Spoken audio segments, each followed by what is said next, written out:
My name is David Schultz. I'm a professor of synoptic meteorology here at the University of Manchester. My passion for teaching goes back a long way. As far as I remember, I've always wanted to help other people learn new things and communicate those ideas to other people. And so I think teaching was a natural outgrowth of that. I think two of the biggest inspirations in my teaching has been my PhD supervisors, Lance Bozart and Dan Kaiser at the University at Albany. One of the things that they taught me was to take the curiosity that drives our research and get that into the classroom, get students answering their own questions, developing their own research questions, doing the research themselves, and then writing it up and presenting it. When I'm outside, I am amazed by the atmosphere, the rocks underneath me, how they all interact. And it's that curiosity, that drive to understand how things work in the natural world that I think led me to become a meteorologist, an earth scientist more generally. And how do all these different components, the atmosphere, the ocean, the ice sheets, the land, the rocks, the vegetation, how does it all come together to lead to changes in climate over short time periods or even long time periods?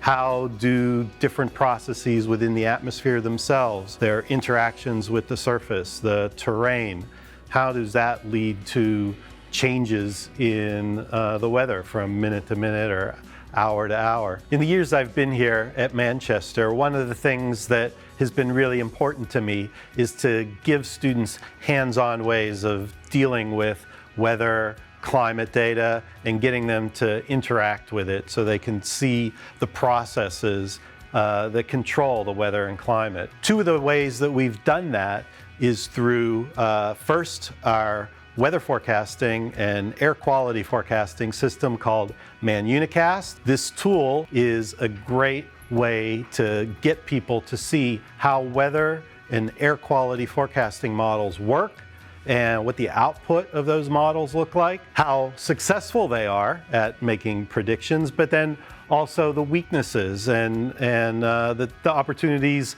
where the forecasts don't go as well. And giving the students tools to access the weather and climate data, investigate it, and understand how it works and when it doesn't work. Build Your Own Earth was another tool that we developed. There was literally no way that students could easily get their hands on the output of climate models and see the various ways that changes in topography, changes in the chemical composition of the atmosphere, changes in the rotation rate of the Earth, how these processes affected the Earth's climate throughout geologic history, or just even hypothetical situations of an entirely ocean-covered or ice-covered Earth. By producing Build Your Own Earth climate model output and producing this portal, this web page where students can access this data, it becomes a very effective tool for them to investigate it, interrogate it on their own, and then learn about how the climate works from that.